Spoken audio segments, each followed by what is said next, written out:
नमस्कार मंडळी, स्वागत आहे तुमचं आपल्या चॅनलमध्ये. तुम्ही पाहताय बाई तुझा आशीर्वाद या मालिकेचा 11 जूनचा रिव्ह्यू. कालच्या भागात आपण पाहिलं होतं की अवनीला चंद्रकांत हॉस्पिटलमध्ये ॲडमिट असल्याचं कळतं आणि मग ती त्यांना बघण्यासाठी जात असते. आजच्या भागात आपण पाहतोय की अवनी चंद्रकांतला बघण्यासाठी हॉस्पिटलमध्ये पोहोचलेली असते. महेश इकडे मेडिकलमधून औषधे आणण्यासाठी गेलेला असतो. अवनी शोधत असते, तेवढ्यातच तिला तिची आई दिसते. ती आईला पाहून खुश होते. जेव्हा मंगलाचं म्हणजेच अवनीच्या आईचं तिच्याकडे लक्ष जातं, तेव्हा त्यांना फार राग यायला लागतो. त्यांना चंद्रकांतचं बोलणं आठवायला लागतं. चंद्रकांत म्हटलेले असतात ना, "मी उद्या मेलो ना, तर तिला इकडे उद्या फिरकूही देऊ नका." याचं अवनीच्या आईला खूप टेन्शन आलेलं असतं अवनीला पाहून. अवनी धावतच वडिलांना चंद्रकांतला पाहण्यासाठी येत असते. तेवढ्यात मंगला तिच्यामध्ये येते आणि म्हणते, "तू का आली इथे?" स्वाती देखील तिथेच असते. मंगला म्हणते, "बाबांची इमेज मातीत मिसळून समाधान नाही झालं का तुझं?"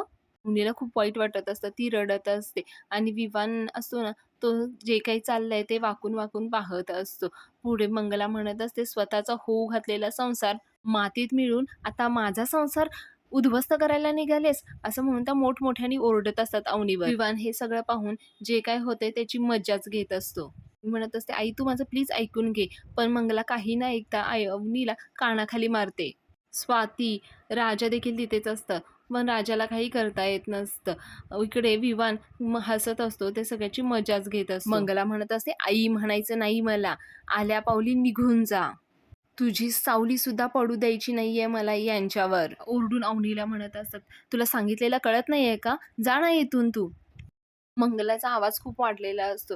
त्यामुळे तिथे नर्स येते आणि ती म्हणते, "एक्सक्यूज मी, हे काय चाललंय? किती मोठ्याने बोलताय तुम्ही?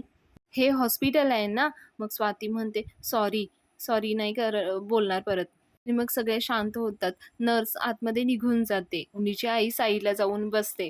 उन्नीला खूप वाईट वाटत असतं. ती रडत असते. मंगला देखील रडत असते. स्वाती तिला समजवत असते, "अवनी तू आत्ता, आत्ता इथून निघून जा तू. जा बघू तू इथून." ती तिला ढकलून इथून घालवत असते. पण अवनी म्हणते, "वहिनी, बाबांना एकदा, एकदा भेटायचंय गं. प्लीज ऐक ना माझं. एकदा भेटू दे ना." स्वाती म्हणत असते, "अगं तू जा ना." पण अवनी म्हणत असते, "प्लीज ना वहिनी मला एकदा बघू देत ना." मंगला म्हणते, "अजून ही इथेच आहे? तुला लाज कशी वाटत नाही गं? बाबांच्या जीवावर उठलीस तू? मनाची नाही, निदान जनाची तरी लाज बाळगायची होतीस." ला राजाकडे बघते आणि म्हणते, "ड्रायव्हर सोबत पळून जाताना जरासुद्धा आई-वडिलांचा विचार करावासा वाटला नाही का गं तुला? अवनीनं हे का केलं हे मात्र कोणी विचार करत नसतं." मंगला पुढे म्हणते, "सगळे संस्कार धुळीला मिळवलेस तू. का आलीयेस तू इथे?" अवनी समजवत असते, "अगं आई असं काही नाहीये. गैरसमज झालाय सगळ्यांचा. तुला, बाबांचा सगळ्यांचा गैरसमज झालाय. मला तर गैरसमज दूर करायचा आहे. मला मला फक्त एकदा, एकदा भेटू दे गं बाबांना." पण मंगला खूप चिडते आणि म्हणते, "खबरदार, एक पाऊल जरी पुढे टाकलंस तर."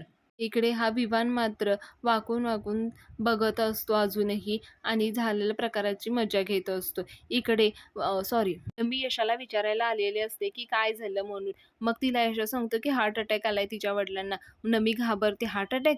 तेव्हा त्यांना काही नको होऊ दे, नाहीतर आयुष्यभर याचं खापर फुटेल या बिचारीवर. इकडे सुलू आत्या दारात आलेली असते. ती इकडे-तिकडे वाकून पाहत असते. तेवढ्यात अण्णा सायकल घेऊन येताना दिसतात. सुलू आत्या त्यांच्याकडे बघून हसत असते. अण्णांकडे बघून ओरडून म्हणत असते, "ए धोंड्या, कुठं आहे रे तुझी सून? त्या दिवशी तू लय भारी नाचत होतास. Lighting dancing, lighting dancing. नाच ना आता, नाच, नाच. ए नाच रे, लाजतो काय? नाच की." "नाही नाचत." अण्णा काहीच न बोलता फक्त सुलू आत्याकडे पाहत असतात. इकडे यशा, धन्या आणि पाल्या देखील त्यांच्याकडे बघत असतात. ते देखील काहीच बोलत नाहीत. मग त्या म्हणते, "नाही नाचत, थांब, मी नाचते, थांब." म्हणून सुलू आत्या घरातून रेडिओ घेऊन येते आणि गाणं लावते. ना एकही शब्द न करता फक्त बघत असत आणि सुलू आत्या रेडिओवर लावलेल्या गाण्यावर डान्स करत असते. इथे थोडंसं उगवली चांदणी जणू उन्हात हे गाण्याचं म्युझिक प्ले केलेलं आहे. अण्णा बोलत असतात मनातल्या मनात. हळू पुटपुटत असतात, "आधी हा दत्त्या माझ्या छाताडावर नाचत होता आणि आता ही कावळी नाचायला लागलीये. रक्ताची नाती आहेत काही रक्तपिपासू आहेत भावंडं." अण्णांना पुटपुटताना पाहून सुलू आत्या रेडिओ बंद करते आणि तारेतून पलीकडे अण्णांच्या दारात जाते आणि अण्णांजवळ जाऊन त्यांना म्हणायला लागते, काय बोलला रे तू तोंडातल्या तोंडात? अरे या कावळीनेच नाही, या सुलक्षणाचा शाप आहे. आणि तो आहे ना, याच जन्मास नाही, पुढील 7 जन्मात कधी खोटा ठरणार नाहीये. या घराचा उंबरठा ओलांडून एकही बाई या घरामध्ये येणार नाही. इकडे पाल्या रागाने तिच्याकडे पाहत असतो. धन्या देखील बघत असतो आणि नमीने तर डोक्याला हातच लावलेला असतो आपल्या आईचं काय चाललंय म्हणून. पुढे सुलक्षणा लाइटिंग डान्सिंग म्हणून नाचत अण्णांना चिडवत असते. पुढे अण्णांना म्हणते, "तुझी पहिली बायको गेली मरून आणि दुसरी गेली पळून. तुझी आली सून, ती पण फुर्र असं म्हणून ती डान्स करत असते. आहे ना, ती खूप टीज करायचा प्रयत्न असते, चिडवण्याचा प्रयत्न करत असते. पुढे ती अण्णांना म्हणते, "अरे बहिणीचा हिस्सा घेऊन कोणत्याच भावाचं भलं होत नाही. ते घर आहे ना, ते कर माझ्या नावावर आणि तुझ्या लेकरांना घेऊन ना जा मग दूर निघून. मग बघ, दूर गेलं ना तुझ्या पोरांचे आहेत ना लग्न बी होतील. आणि तुम्हाला नाही दिलं ना घर, तर तुझ्या पोरांना शाप लागल म्हणजे लागल." असं म्हणून ती परत डान्स करायला लागते. Lighting dancer. काय छान ॲक्टिंग केली आहे सगळ्या कॅरेक्टरने इथे मंडळी. खूप छान सीरियल आहे. आणि अण्णा पुढे सुलक्षणाला म्हणतात, "दुसऱ्यांच्या घरात जर लक्ष दिलं नसतंस ना, तर तुझ्या घरात आहे ना सवत आली नसती." सुलक्षणा एकदम शॉक होते आणि म्हणते, "हां?" मग अण्णा म्हणतात, "इकडं तू माझ्या घराकडं काड्या टाकतेस, तिकडं तुझ्या नवऱ्यानं नवीन संसार सुरू केलाय बघ." यशा, नमी आश्चर्याने अण्णांच्याकडे पाहायला लागतात आणि पुढे सुलक्षणा म्हणते, "काय बाय बोलू नको हं अण्णा. द्या तुझ्या तोंडात किडा पडते पाय." अण्णा म्हणतात, "हा धोंडीराज दांगड कधी खोटं बोलत नाही. जाऊन विचार तुझ्या नवऱ्याला. फोन करून बघ." काय मस्त संसार चाललाय त्याचा. Lighting dancing. आणि तुला माहिती आहे का दुसऱ्या बायकोला दिवस पण गेलेत त्याच्या. नमी देखील हे ऐकून घाबरते आणि पुढे सुलक्षणा म्हणते, "तू आहे ना, तू खोटं बोलतोयस ना? मी आहे ना आत्ताच्या आत्ता फोन करून विचारते. आहे ना, आता लईच खोटं बोलायला लागलायस बघ." मग सुलक्षणा तन करमध्ये घरामध्ये जाते. इकडे नमी अण्णांजवळ येते आणि त्यांना विचारायला लागते, "मामा, मामा खरंच का रे?" अण्णा म्हणतात, "काय? अरे बाबांनी दुसरं लग्न केलंय का रे?" अण्णा म्हणतात, "अगं कोणाला माहिती? हे आहे ना तुझ्या आईला ना असूया आनंद झालाय ना, त्याला जरा ब्रेक लावण्यासाठी म्हटलं मी." ते मग नमीला म्हणतात, "okay, okay then no horn please side." छान आहे ना अण्णांचा इंग्लिश. इकडे नमी आणि अण्णा दोघेही निघून जातात. यशा म्हणायला लागतो, "अरे हा आत्याचा तमाशा काय आपण पहिल्यांदा बघून राहिलो काय?" त्या म्हणतो, "अरे ती आत्या त्या आपल्या वहिनींच्याबद्दल का असं बोलायला लागली." सॉरी, यशा म्हणतो, "अरे हे बघ स्वयंपाक झालाय. पोटभर जेवून घ्या, डबा घ्या आणि आपापल्या कामाला जावा." आपल्या आत्यावर चिडलेला असतो आणि म्हणत असतो, "काय काय बोलते ती आत्या?" अशा त्यांना समजवत असतं. "अरे जे होईल ते होईल, बघूया काय होईल ते. पण एक काम करूया, आपण निगेटिव्ह बोलायचं नाही. चला कामाला जा आपल्या आपल्या." म्हणून ते सगळेजण जातात. पुढे हॉस्पिटलमधील सीन घेतलेला आहे. मंगला अवनीला म्हणत असते, "थोडा उशीर झाला असता ना आम्हाला, त्याचं नव्हतं झालं असतं." त्या रडत असतात. ते रडूनच बोलत असतात अवनीशी. सगळ्यांनाच या परिस्थितीचं वाईट वाटायला लागत असतं. अवनी देखील रडत असते, स्वाती देखील रडत असते आणि मंगला देखील रडत असतात.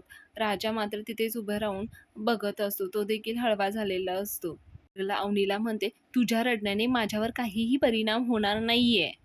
हे सगळं ना फक्त आणि फक्त तुझ्यामुळे झालंय." ओनी आईला म्हणत असते, "आई तू चिड माझ्यावर, रागाव, मला मार, पण एकदा भेटून दे ना गं मला बाबांना. प्लीज भेटू देत ना मला बाबांना." मंगला तिला हात जोडून म्हणते, "तुला तुझे बाबा जिवंत हवे असतील तर तू जा इथून निघून." आणि तिच्या आईला कन्व्हिन्स करत असते, "आई प्लीज असं नको ना बोलूस मला. प्लीज भेटू देत ना बाबांना प्लीज." मग स्वाती तिला बाजूला नेते, "चल अवनी चल" म्हणून. अवनी खूप रडत असते. स्वाती म्हणते, "ही वेळ नाहीये अवनी, चल चल तू इथून." आणि ती निघून जाते असते. विवान इकडे वाकून बघत असतो. तो तिथून पळून जातो. लांब दुसरीकडे वाकून बघत असतो परत. ती स्वातीला म्हणत असते, "बाबा कसे आहेत मला बघू तरी दे एकदा." स्वाती देखील थोडंसं रूड बोलत असते अवनीशी. ती म्हणते, "बाबांची तब्येत खूप नाजूक आहे अवनी. तू आता त्यांना भेटायचा विचार सुद्धा करू नकोस." अवनी खूप रडत असते. ती म्हणते, "अगं विचार करू नकोस म्हणजे? अगं ते बाबा आहेच माझे." ती म्हणते, "हो का? हे आठवतंय का तुला की तुझे बाबा आहेत ते? पळून जाण्याआधी एकदाही विचार नाही केलास तू बाबांचा?" अवनी म्हणते, "वहिनी तू सुद्धा असं बोलतीयेस? कसं काय गं वहिनी?" ती म्हणते, "तू सुद्धा म्हणजे? आणि मला सांग तू एवढी कठोर कधीपासून झालीस गं अवनी? बाबांना काहीही झालं तरी तुला फरक पडत नाही असं म्हणालीस तू?" अवनी म्हणते, "कुणी सांगितलं तुला हे? कुणी सांगितलं कोणी? राजाला देखील हे ऐकून थोडंसं धक्का बसतो. कारण अवनी कधी असं बोलत नसते. तिला तिच्या वडिलांची फार काळजी असते. स्वाती म्हणते, "विवाने आम्हाला सगळं सांगितलंय." विवान वाकून हे काय चाललंय ते बोलणं सगळं ऐकत असतो. विवाननेच खोटं नाटं महेश आणि स्वातीला सांगितलेलं असतं.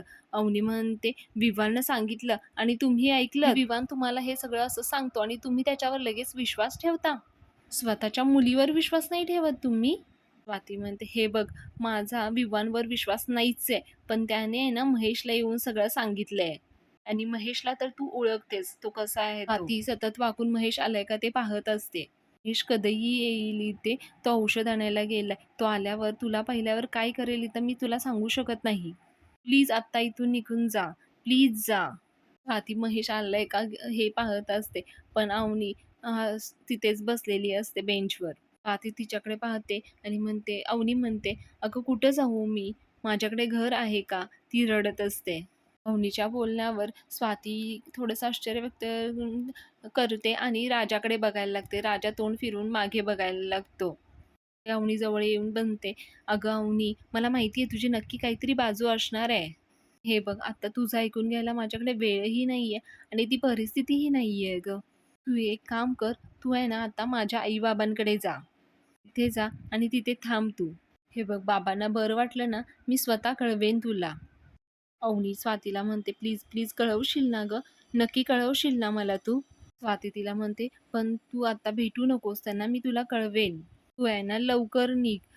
हे बघ, महेश कधीही येईल, जा तू." म्हणून स्वाती तिथून निघून जाते. अवनीला खूप वाईट वाटत असतं. ती तिथे थांबते, थोडा वेळ बघायला लागते वागून. तिला तिच्या वडिलांना भेटता येत नसतं. स्वाती मंगलाजवळ येते, तेव्हा मंगला तिला म्हणते, "गेली ना गं ती?" स्वाती म्हणते, "हो, गेली." मंगला पुढे म्हणते, "ती परत येता कामा नये हां इकडे." अवनी खूप रडत असते. ती मग काय करावं विचार करते आणि मग पुढे ती राजाला म्हणते, "मला तू स्वाती वहिनींच्या घरी सोडशील का?" राजा म्हणतो, "हां, चला ना, सोडतो की." अवनी त्याच्याशी रडत-रडत त्याला सांगत असते, "बाबांना भेटू नाही देत आहेत. कुणीच माझ्यावर विश्वास नाही ठेवत आहेत. मी मी एवढी वाईट आहे का रे? फक्त एकदा आहे ना मला बाबांना भेटायचं होतं रे." मग तिचं लक्ष ना तिच्या गळ्यात असलेल्या मंगळसूत्राकडे जातं. तिच्या हातात असतं ते. ती म्हणते, "हे सगळं आहे ना ह्या मंगळसूत्रामुळे होतंय." ती रागाने मग ती काढत असते आणि ते काही निघत नसतं. राजा तिला समजवत असतो, "अहो, अहो तुम्ही काय करताय काय हे? ती चला, अगोदर चला इथून तुमचे भाऊ येतील इथे." आणि मग तो तिला खाली घेऊन जातो. विवान इथे कोणी नसल्याचं आणि ते गेलेलेच पाहतात त्यांच्या मागे-मागे खाली धावत जात असतो. पुढे अवनी आणि राजा जात असतात. त्यांच्या मागे विवान पळत खाली येत असतो. अवनी आणि राजावर विवान लक्ष ठेवून असतो. इकडे यशा कामावर आलेला असतो. तो त्याच्या हाताखालच्या माणसाला म्हणत असतो, "ए गण्या, काय लक्ष नाही काय कामावर? काय माल बनवून राहिलाय तू?" त्याच्याकडे जे 2 माणसं असतात कामाला त्यांची काहीतरी कुजबूज सुरू असते. तर एकमेकांना म्हणत असतात, "हे विचारा ना काय झालं ते?" मग तो दुसरा माणूस म्हणतो यशाला, "यशोदा, आम्ही जे ऐकलंय ते खरं आहे का?" यशा म्हणतो, "काय ऐकलं रे?" त्यातला एक जण म्हणतो, "ते तुमच्या राजाचं लग्न झालंय म्हणे." यशा म्हणतो, "हो ना, देवी आईच्या कृपेने आली आमच्या घरी सूनबाई." तो पत्रावर बसलेला माणूस म्हणतो, "वाह! वाह!" पण तो दुसरा थोडंसं त्याला बोलवत असतो आणि म्हणत असतो, "यशोदा, मला आणि एक विचारायचं होतं." यशा म्हणतो, "हां, विचारा ना, काय हरकत नाही." "नाही म्हणजे ना, सूनबाई आहेत का गेल्या?" यशा म्हणतो, "सकाळीच गेलीये." तो खुश होतो आणि तो पत्रावर बसलेल्या माणसाजवळ जातो आणि म्हणतो, "विषय संपला. तुला म्हटलं होतं ना सुनबाई गेल्या म्हणून. काढ ₹100 आता." म्हणत असतो, "हे 100 कसले? 50चीच पैज होती." इकडे या दोघांची पैज लागलेली असते. अवनी म्हणजेच तांगड घरातली सून राहणार की जाणार याच्याबाबत भांडत असतात एकमेकांशी. 50ची पैज होती. तो म्हणत असतो 100ची पैज असते. यशा त्यांच्याकडे बघतो आणि म्हणतो, "कशाची पैज लावलेली आहे तुम्ही?" मग तो वरचा माणूस म्हणतो, "हा म्हणत होता तुमच्याकडे आहे ना सूनबाई टिकणारच नाही." यशा चिडतो आणि म्हणतो, "म्हणजे आमच्या घरात सूनबाई टिकणार नाही यावर तुम्ही पैज लावलीत?" यशाला चिडलेलं इतकं पहिल्यांदाच बघितलेलं आहे मंडळी. तो म्हणतो, "यशोदा आम्हीच नाही सगळं गाव बोलून राहिलंय. सगळेजण पैज लावून राहिलेत." यशा ओरडून म्हणतो, "अरे नालायक माणसानो, सूनबाई आमची सोडून नाही गेलेली घर. त्यांच्या वडिलांची तब्येत बरी नाहीये म्हणून भेटायला गेलीये ती त्यांना. प्रत्येक पोरीला सासरचं माहेरचं बघावं लागतं रे." ते दोघे देखील यशाला सॉरी म्हणायला लागतात आणि म्हणतात, "माफ करा हां, चुकलं आमचं." दोघे देखील कान पकडून सॉरी म्हणायला लागतात. म्हणतो, "लोकांच्या गोष्टी नाक खुपसणं बंद करा आता." आणि मग ते दोघे काम करायला लागतात त्यांचं. यशा मनात म्हणत असतो, "घर सोडून जाणारी सूनबाई नाहीये आमची." ते दोघे सुखरूप परत येऊ देत. ते कशा परिस्थितीत असतील काय माहिती.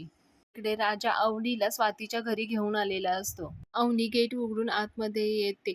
जिना चिडून ती वरती येत असते. तिच्या मागे राजा देखील येत असतो. मग ती बेल वाजवते. तेवढ्यात इकडे स्वातीचे वडील आतमध्ये स्वातीशीच बोलत असतात.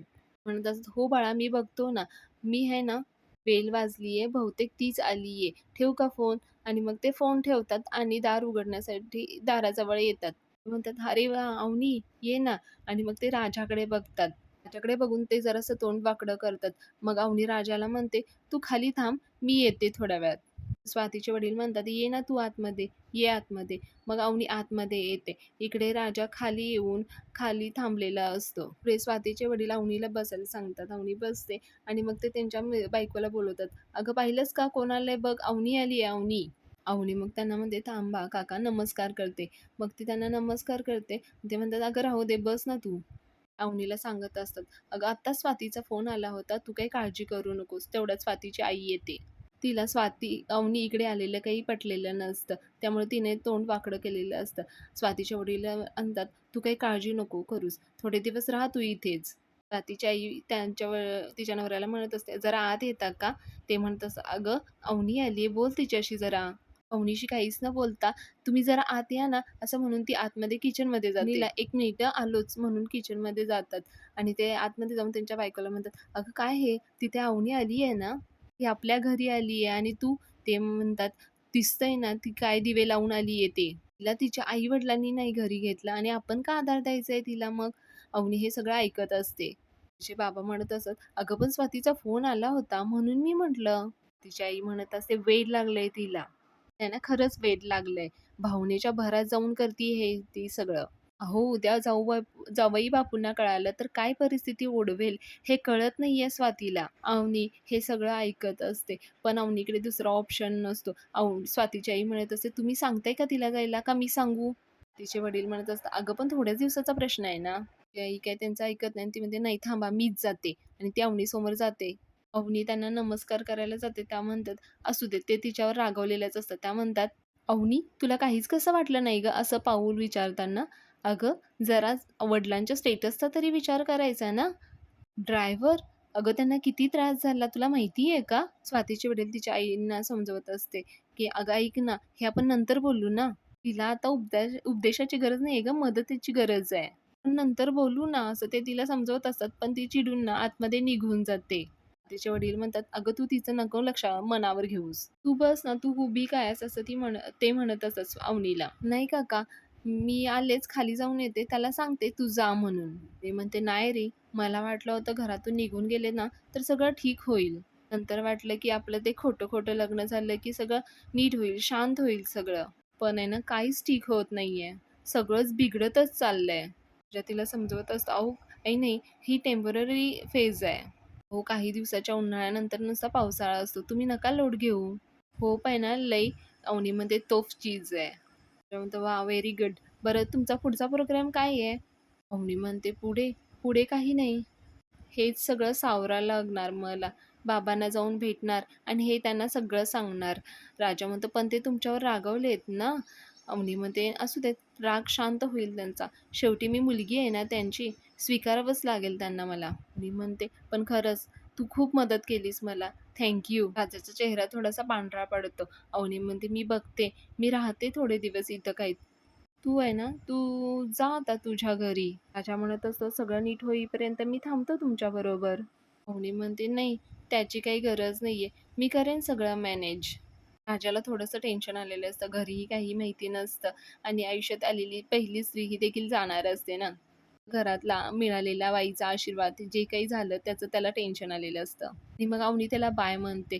राजा देखील बाय म्हणतो आणि निघत असतो. तर अवनी त्याला म्हणते, "अरे ऐक ना." राजाच्या डोळ्यात अश्रू आलेले असतात. तो थोडे काही हाताने पुसतो आणि मग परत मागे येतो आणि म्हणतो, स्वतःला सावरतो आणि म्हणतो, "हां, काय?" अवनी म्हणते, "तू जे माझ्यामुळे खूप पैसे खर्च झाले असतील ना, एक काम कर तू, तू आहे ना ही माझ्या हातातली ना अंगठी ठेव." असं म्हणून ती तिच्या हातातली अंगठी काढून राजाच्या हातात ठेवते. आणि ती त्याच्या हातात ठेवते आणि त्याची मूठ बंद करते आणि म्हणते, "ठेव तू. तू जितकं माझ्यासाठी केलंयस ना, तितकं कोणीच नाही करू शकत." राजा तिच्याकडे बघतो आणि म्हणतो, "म्हणजे तुम्ही मला कायमचं जायला सांगताय?" अहोनी म्हणते, "कधी ना कधी तर हे संपणारच होतं ना." हे सुलक्षणा आता तन-तन करत असते. एक बायको असताना दुसरी बायको करतो. याला काय वाटलं, मी ह्याला काय सुखाने जगू देईन काय? माझा विश्वासघात करतो काय? असं म्हणून ती तिच्या नवऱ्याला फोन लावते आणि व्हिडिओ कॉलवर बोलत असते. तिचा नवरा तिकडून म्हणत असतो, "अरे, आज काय तर मी मोठं काम केलेलं दिसतंय." सुलक्षणा इकडे चिडून म्हणते, "हां, लई मोठं काम केलंय तुम्ही." तो म्हणत असतो, "हां, काहीतरी चांगलं काम केलंय म्हणूनच माझ्या लाडक्या बायकोचा फोन आलाय." सुलक्षणाने त्याला तिकडे पैसे कमवण्यासाठी पाठवलेलं असतं ना. म्हणत असतो सुलक्षणा, "नाहीतर तू स्वतःहून कधी फोन करतेस का? करती का फोन कधी तू?" सुलक्षणा चिडून ओरडून म्हणत असते, "जनाची नाही, नाहीतर मनाची तरी जरा असू द्यात. या वयात दुबईला जाऊन तुम्ही असले धंदे करता, मला लाज नाही वाटत?" तिच्या नवऱ्याला काही कळतच नसतं. तो आश्चर्य व्यक्त करून तिच्याकडेच बघत असतो. तो म्हणत असतो, "अगं काय हे? तू जे सांगितलेस ना तेच मी करतोय ना." मग ते मी सांगितलं होय? तो म्हणतो, "म्हणजे तू नाही तर मग कोणी सांगितलं?" मी तिकडं असताना तू रोज माझ्या नावाने बोंबा मारायची.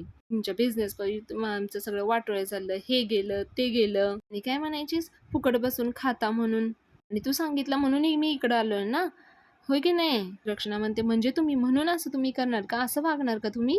तिकडून म्हणत असतो, "आता तू जे बोललीस त्याच्यावर मग माझ्याकडे काय पर्याय आहे का?" मग ती म्हणते, "म्हणजे तुम्ही दुसरं लगीन केलं?" तो काय? सुलक्षणा शाप देत असते, "तुमचं कधीच भलं होणार नाही, त्या सटवीचं कधीच भलं होणार नाही." तर नमी आलेली असते आणि नमी हे ऐकते आणि ती हसायला लागते. तर म्हणत असते, "लग्नाची पोरगी आहे आपल्याला आणि तुम्ही तिकडे हे करत बसलाय. असा तुम्ही विश्वासघात केलाय. एवढ्या विश्वासानं तुम्हाला पाठवलं होतं." असं ती रडत-रडत तिच्या नवऱ्याशी बोलत असते. तिकडून म्हणत असतो, "ए सुलक्षणे, तोंडाला येईल ते बोलू नको बरं का. मी वाटेल ते ऐकून घेणार नाही हां, अगदीच सांगतोय." सुलक्षणा म्हणत असते, "आता कशाला ऐकून घेणार तुम्ही माझं? आता घेणारच नाही तुम्ही ऐकून माझं." तिकडे तो ओरडून म्हणत असतो, "अगं कुठली दुसरी बायको? ते एक मला जड झाली आणि दुसरी कुठे घेऊ इथं उरावर माझ्या." दक्षिणा इकडे रडून म्हणत असते, "खोटं बोलू नका तुम्ही. खोटं बोललात ना तर तुमच्या तोंडात किडे पडतील किडे." पुढे म्हणत असते, "माझ्यासारख्या गरीब गाईचा गळा कापलात म्हणून शाप देईन तुम्हाला." सुलक्षणा आत्या म्हणजे गरीब गाय वाटतं का मंडळी तुम्हाला? असं म्हणून ती म्हणते, की "मी तुला शाप देईन" असा. असं म्हणून ती भो करून ओरडत असते. मी हसतच तिच्याजवळ जाते आणि म्हणते, "अगं काय आहे आई?" मग तिचा बाबा म्हणतो, "अगं नमे हसू नकोस बरं, हसू नकोस. तुझी आई मला शिव्या-शाप घालून राहिली बघ. ती आहे ना माझ्या जीवावर उठली आहे." नमी म्हणते, "हसू नाही तर काय करू?" मम्मी लक्षणा म्हणते, "नमे हसू नको तू. धोंड्या तुझ्यासमोर बोललाय." म्हणते, "अगं होय, पण तो तुझी मजाक करत होता. तुला काय बाय बोलला आणि तू इथं उगीच पप्पाच्या डोक्याचं दही करायला लागली काय?" तिचे बाबा तिकडून म्हणत असतो, "सुलक्षणे, कधी ग अक्कल येणार तुला? तो काय बाई बोलला आणि दुश्मनाच्या सांगण्यावरून तू स्वतःच्या नवऱ्यावरती संशय घेते का? मला नाही नाही ते शाप दिलास मला किडे पडतील म्हणाले ते. कुठं फेडशील ग तू पाप हे?" सुलक्षणा एकदम शांत होते आणि म्हणते, "आता बोलू नका लय, कामं करा गुपचूप आणि हे बघा स्वप्नात देखील दुसऱ्या बाईचा विचार करायचा नाही. नाहीतर तुम्हाला माहिती आहे मी कसा शिव्याशाप देते आणि ठेवा फोन." असं म्हणून चिडून ती फोन ठेवून देते. तिकडे तो म्हणायला लागतो, "ठेवला बघ फोन हिनं." खरं आहे ना, मी दुसऱ्या बाईशीच लग्न करायला पाहिजे होतं ना, मी इकडे हसत असते. सुलक्षणा म्हणते, "तू हसू नको. धोंड्याला आहे ना त्या चांगलीच अक्कल शिकवते." असा सूड घेते ना त्याचा, त्याला नाही नाही झालं पाहिजे. पुढे अवनी आणि राजाचा सीन घेतलेला आहे. राजा ती अंगठी अवनीला परत करतो आणि म्हणतो, "ही अंगठी आहे ना तुमच्याकडेच ठेवा." तो तिच्या हातात ठेवतो. "त्याची गरज तुम्हाला जास्त आहे माझ्यापेक्षा." "हो, मी ह्या असल्या कुठल्याच अपेक्षेने केलेलं नाहीये काही. तुमची स्वप्न पूर्ण व्हावीत म्हणून मी तुम्हाला मदत केली. तुमची स्वप्न आहेत, तुमची करिअर आहेत, मोठी फर्म बांधायची आहे तुम्हाला. आयुष्यात खूप काही करायचं आहे तुम्हाला. हे लक्षात राहू द्या तुमच्या. आणि काय आहे मॅडम, तुम्ही आता यू-टर्न मारलात ना, त्यातलं काहीच होणार नाहीये." अवनी म्हणत असते, "राजा, तुला खरं सांगू का? माझं स्वप्न, माझं करिअर ह्यापेक्षा ना बाबांच्या तब्येतीची मला जास्त काळजी आहे रे." म्हणत असतो, "अहो ते पण ते तर." अवनी इकडे फुल पॉझिटिव्हमध्ये असते. म्हणत असते, "पण मी त्यांना समजावेन. मी त्यांना सांगेन, की हे लग्न खोटं आहे. हे मंगळसूत्र आहे ना, त्यांच्यासमोर काढून आहे ना फेकून देईन." त्याला थोडंसं वाईट वाटत असतं तसं म्हटल्यानंतर. अवनी म्हणत असते, "मी बाबांना सांगेन, की मी नाही लग्न केलेलं. हे खोटं लग्न आहे. ते ऐकतील." पुढे राजाला म्हणते, "राजा, तुझे भाऊ, तुझे अण्णा खरंच खूप जीव लावणारे आहेत सगळे. नशीबवान आहेस तू. त्यांना ना माझ्याकडून थँक्स सांग आणि तुलाही खूप खूप थँक्स. चल, तू आहे ना आपला काही संबंध नसताना तू माझ्यासाठी तुझा जीव धोक्यात घातलास. तू माझ्यासाठी एवढं केलंस, जिथे माझ्या घरचे मला समजावून घेऊ शकले नाहीत, त्यात तू समजून घेतलास. तुला खरं सांगू, तुझी जी कोणी बायको होईल ना, खरंच खूप नशीबवान असेल ती. तुझ्यासारखा असा समजूतदार जोडीदार मिळणं खरंच खूप अवघड आहे. काळजी घे. राजा म्हणत असतो, मॅडम मला माझ्यापेक्षा तुमची जास्त काळजी वाटतेय. अवनी म्हणते, माझी काळजी नको करूस तू. सगळं ठीक होणार आहे. मी बाबांना सगळं सांगणार आहे. सगळं समजावून सांगणार आहे. ते ऐकतील माझं. तू ना फक्त बाबांचा राग पाहिलायस. खरं तर आहे ना, त्यांचं खूप प्रेम आहे रे माझ्यावर. खूप खूप लाडकी आहे मी त्यांची. ते तसं नाही करणार. ते मला समजून घेतील. बाबा ऐकतील अरे माझं. सगळं छान होणार आहे. राजाचा हा कॉन्फिडन्स पाहून अवनीचा कॉन्फिडन्स पाहून राजा म्हणत असतो, मॅडम मी तुम्हाला एक रिक्वेस्ट करू का? तुम्ही आहे ना हे सगळं खरं सांगा, पण आहे ना थोडा वेळ घ्या. काय आहे, माझ्या घरच्यांच्या जीवाला धोका आहे हो. तुमचे बाबा आणि भाऊ फार डेंजर आहेत. माझ्या घरच्यांच्या सेफ्टीसाठी मी त्यांना काही दिवस बाहेर घेऊन जाईन. साठी फक्त थोडे दिवस थांबा. त्यानंतर मग सांगा तुम्ही. तो तिला रिक्वेस्ट करत असतो, प्लीज थोडे दिवस थांबा. अवनी म्हणते, ओके ठीक आहे. मग ते जड अंतकरणाने दोघं एकमेकांना बाय म्हणतात. आणि मग अवनी आतमध्ये घरात निघून जाते. त्याच्या मनाशीच विचार करत असतो, देवी त्या तुझ्या आशीर्वादापेक्षा त्या कुचक्या सुलवात शाप खरा ठरला. शाप कसं काय स्ट्रॉंग असू शकतो? अजून किती दिवस तिचा शाप होणार आहे? आणि त्याचा हा एपिसोड संपलेला आहे. पुढील भागामध्ये आपण पाहणार आहोत की महेश स्वातीच्या घरी आलेला असतो आणि तो अवनीला घरातून ढकलून बाहेर काढत असतो. अवनी त्याला समजावत असते, दादा तू माझं प्लीज ऐकून घे. पण महेश तिचं काही ऐकून घेत नसतो. म्हणून तसं आत्ताच्या आत्ता इथून निघायचं, चल निघ असं म्हणून तो ढकलतो. राजा तिला सांभाळतो. सगळेजण जमे झालेले असतात आजूबाजूला. राजा म्हणतो, आता ती माझी बायको आहे, लांब राहायचं, कळलं? खूप छान सिरियल आहे मंडळी. टीव्हीवर नक्की पहा. आणि आपले रिव्ह्यू आवडत असतील तर प्लीज आपल्या चॅनलला लाईक, शेअर आणि सबस्क्राईब करा. पुढील येणारे जबरदस्त ट्विस्ट पाहण्यासाठी आपल्या चॅनलचे रिव्ह्यू पाहत राहा. थँक्यू. धन्यवाद. भेटूया उद्या.